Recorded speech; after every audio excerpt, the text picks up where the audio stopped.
సహచరులందరికీ నమస్కారం.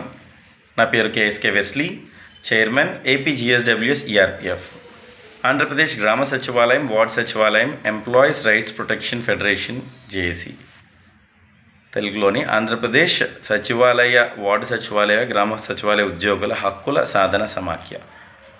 ఓకే అండి, ఇప్పుడు ఈ టైంలో నేను కొన్ని రోజుల తర్వాత నేను ఈ వీడియో చేయడానికి I'm very happy to come in front of you అండి.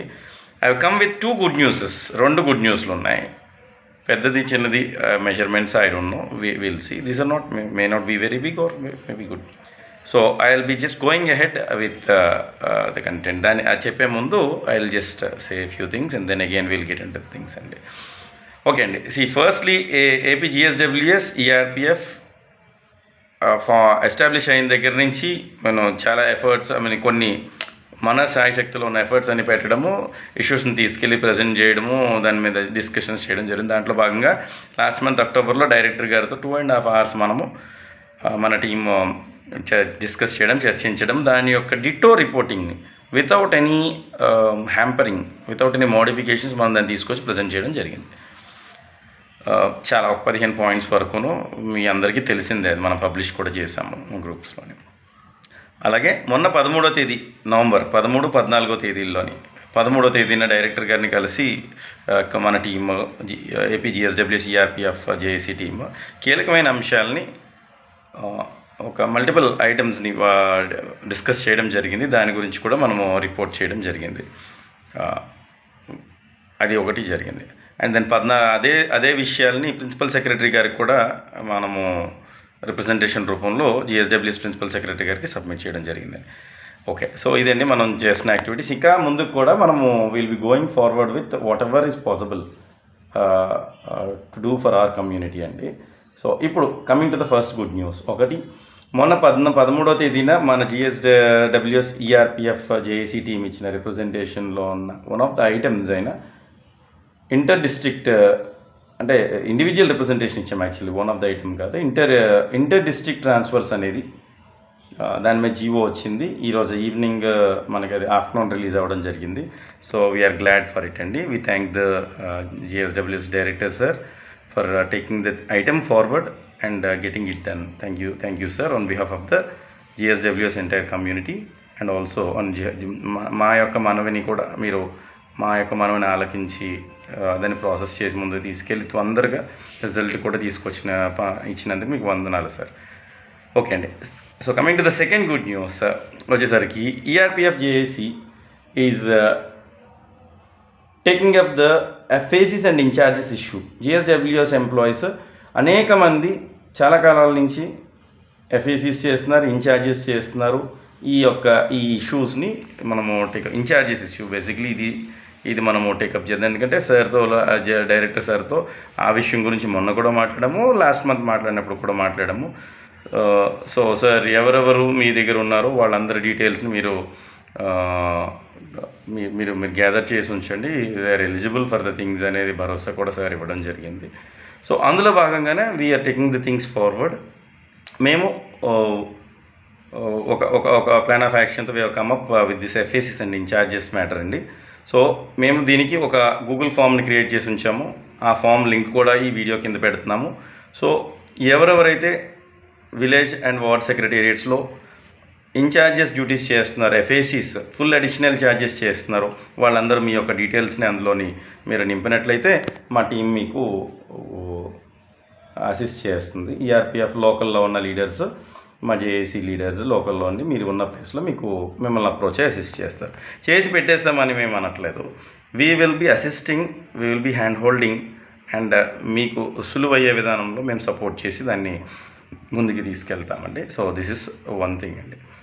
సో ఈ యాక్టివిటీ గురించి మీరందరూ కూడా ముందుకు వచ్చి మీ యొక్క డీటెయిల్స్ ఫిల్ చేసి అందులో ఉంచుతారు. ఓకే, బిఫోర్ కంక్లూడింగ్, ఎప్పట్లాగానే అంటే మనము because we are all educated people, we are all employees, కొన్ని కాన్సెప్ట్స్ మనము డిస్క్లోజ్ చేసుకొని మీ ముందుకు తీసుకురావాలనుకుంటున్నాను. So then will be going forward. అది లేకపోతే will not be happy, will not be because మనకంటూ we don't know the service matters.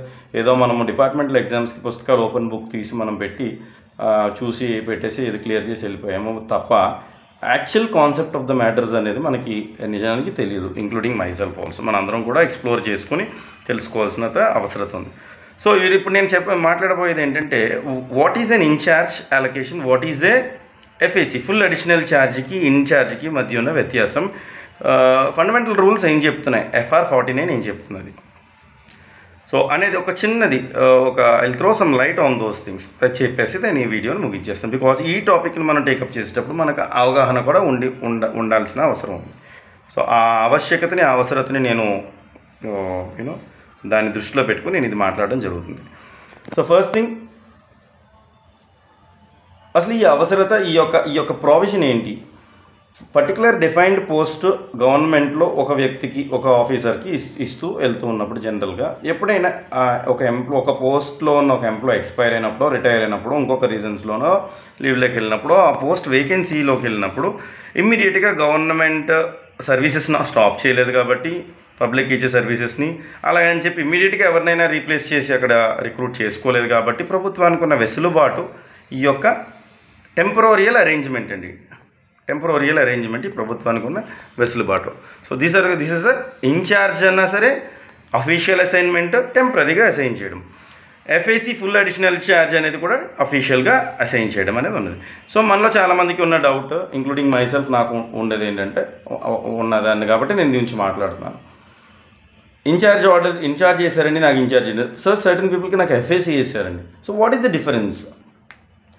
అప్పుడు దాని క్లారిఫికేషన్ కోసం మనం ఫండమెంటల్ రూల్స్ బుక్ ఓపెన్ చేసి మనం రిఫర్ చేస్తున్నప్పుడు యూనో అది మనకు వస్తున్న క్లారిఫికేషన్ ఏంటంటే 2 టెంపరీ అరేంజ్మెంట్సే, 2 అఫీషియల్ అరేంజ్మెంట్సే, 2 కూడా టైం పీరియడ్ 3 నెలలు మాత్రమే. అంటే 90 రోజుల టైం పీరియడ్లో గవర్నమెంట్ వారు వాళ్ళ వెసులుబాటు కోసం ఒక అఫీషియల్లీ ఇంకొక డ్యూటీ చేస్తున్న ఇంకొక పోస్ట్లో ఉన్న ఒక ఆఫీసర్ని తీసుకొచ్చి అడిషనల్ డ్యూటీలో ఆ పోస్ట్లో మనము గవర్నమెంట్ వారు వాళ్ళని డ్యూయల్ రోల్ అది చేస్తూ ఇది కూడా చేసే బాధ్యతలు అప్పజింపవచ్చు. So that is what is the concept.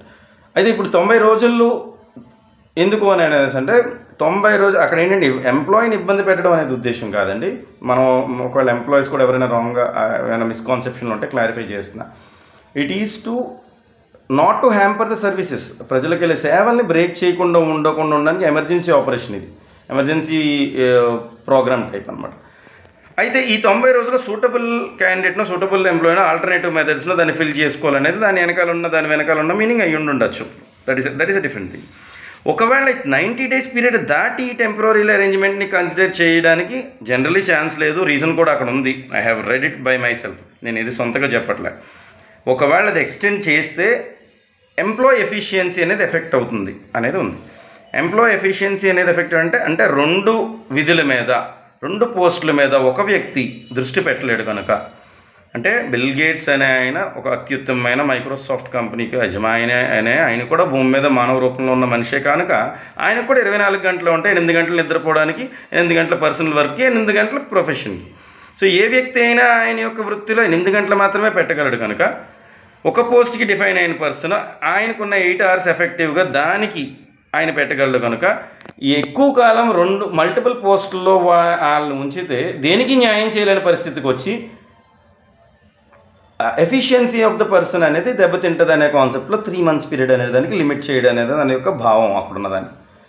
ఒకవేళ అత్యవసర పరిస్థితుల్లో 3 నెలల కన్నా దాన్ని పెంచాలంటే ఫైనాన్స్ డిపార్ట్మెంట్ యొక్క స్పెషల్ అప్రూవల్ తీసుకుని వెళ్ళాలనేది కూడా అక్కడ ఉంది. So this is what is the idea and the content of the things. మనకు అర్థం చేసుకోవాలి కనుక, మనకి ఎవరో నేర్పించారు కనుక, ఆర్ మనము కూడా తెలియదు కనుక we have to get in to these things and learn by our cells. మనం అర్థం చేసుకోవాలి, మనముగా వెతుక్కొని తెలుసుకొని అర్థం చేసుకోవాలి. ఇది సెల్ఫ్ లెర్నింగ్. ఇది అండి అక్కడున్న విషయం. సో మరి then what is the difference between incharge and FSC అనేసరికి ఏమవుతుందంటే ఇది టెంపరీ అరేంజ్మెంటే, అది టెంపరీ అరేంజ్మెంటే, ఇది కూడా అఫీషియల్ అరేంజ్మెంటే, అది అఫీషియల్ అరేంజ్మెంటే, 2 కూడా. ఇన్ఛార్జ్ కూడా 3 months పీరియడే, ఎఫ్ఏసి కూడా 3 months పీరియడే. But what makes a difference అంటే ఎఫ్ఏసి అంటే ఫుల్ అడిషనల్ ఛార్జ్, ఆ యొక్క పోస్ట్లో ఉన్న ఫుల్ పొటెన్షియల్ డ్యూటీస్ని బాధ్యులుగా చేయాల్సిన పని. ఇన్ఛార్జ్ అనేసరికి పార్ట్ డ్యూటీస్, ఆ పోస్ట్ యొక్క జాబ్ చార్ట్ ఆర్ యాక్టివిటీస్లో పార్ట్ ఏ డ్యూటీస్ హై ప్రయారిటీలో అవసరతలో ఉందో అది పై అధికారులు నిర్ణయిస్తారో అది పార్ట్ డ్యూటీస్గా వేస్తూ దాన్ని వేసిన దాన్ని ఇన్ఛార్జ్ అని అనడం జరుగుతుంది. అది ఒక పార్ట్ డ్యూటీయా, రెండా, మూడా, మల్టిపుల్ పార్ట్సా, దట్ ఈస్ అన్ ఇన్ఛార్జ్. కానీ ఫుల్ ఫ్లెడ్జ్డ్గా మొత్తం పోస్ట్కున్న రెస్పాన్సిబిలిటీస్ అన్ని అప్పచెప్పేస్తే దట్ ఈస్ అన్ ఎఫ్ఎస్సి అండి. అయితే ఇక్కడ వచ్చిన మనకి ఏంటంటే మనకు చూస్తున్న మెజారిటీ ఆర్డర్స్ అన్నీ కూడా ఇన్ఛార్జ్ ఆర్డర్స్ అని ఉంటాయి. నేనేమంటానంటే the only difference between FAC full additional charge and incharge అనేది పార్ట్ ఫుల్ అనేది ఉన్నప్పుడు ఇన్ఛార్జ్ ఆర్డర్స్ వేసినప్పుడు మ్యాండేటరీ కంపల్సరీగా ఆ పార్ట్ ఏంటి అనేది మెన్షన్ చేస్తేనే దానికి ఇన్ఛార్జ్కి మీనింగ్ వస్తుంది, అంతే కదండి. ఏదైనా వాటర్ ఛార్జెస్కి కలెక్ట్ చేయడానికి ఇన్ఛార్జ్ చేస్తున్న పార్ట్ ఆర్డర్ వేస్తున్నాము అని అంటే ఓకే, ఆ స్పెసిఫిక్ వర్క్కి ఆయన incharge. So that makes a good sense. Or ఇంకొక 2 డ్యూటీస్, అసలు ఏది మెన్షన్ చేయకుండా ఇన్ఛార్జ్ అని పెట్టిన మీ ఆర్డర్ మీనింగ్ ఏంటి? ఎఫ్ఏసికి ఇన్ఛార్జికి ఉన్న తేడానే అది పార్ట్ ఇది ఫుల్ అంటున్నాం. ఏది మెన్షన్ చేయకుండా ఇన్ఛార్జ్ చేసామంటే ఆయన అన్నిటికీ అటెండ్ అవుతున్నాడు కదా, అటెండ్ అవ్వాల్సి వస్తుంది కదా ఇన్ఛార్జ్ ఆఫీసర్గా. In my understanding, in our perspective, it is equal to full additional charge. అంటే ఇన్ఛార్జ్ ఆర్డర్స్ కూడా పార్ట్ డ్యూటీ అందులో ఆర్డర్లో మెన్షన్ చేయకుండా ఉందంటే you are responsible officer, you are held responsible for full responsibilities. Order చూస్తే incharge ఉంది, responsibilities మాత్రం full అనే సెన్స్ వస్తుంది కనుక it is equivalent to the full additional charge orders. కనుక ఎవరెవరైతే, I hope I had made it clear, ఆ ఇంటర్ప్రిటేషన్ని నేను క్లియర్ చేశాను అని నేను అనుకుంటున్నాను. ఇంకా డీటెయిల్డ్గా వెళ్ళలేదు ఈ యొక్క అలవెన్సెస్ మీదకి, అడిషనల్ డ్యూటీస్ మీదకి. దానికోసం డెఫినెట్లీ సపరేట్గా ఇంకొక ఎపిసోడ్ చేస్తాను. But this is an overview.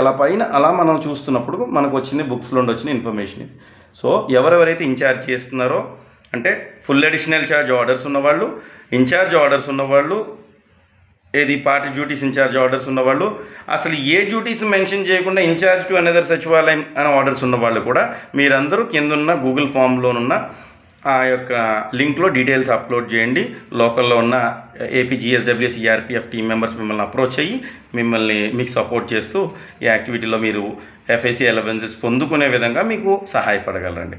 So ఇదండి, these are the items which we're taking. Once again congratulations for the inter district ట్రాన్స్ఫర్స్కి ఫీజిబిలిటీ అక్కడ ఓపెన్ అయితేనే కదా మనం అప్లై చేసుకోగలం. So the action is open.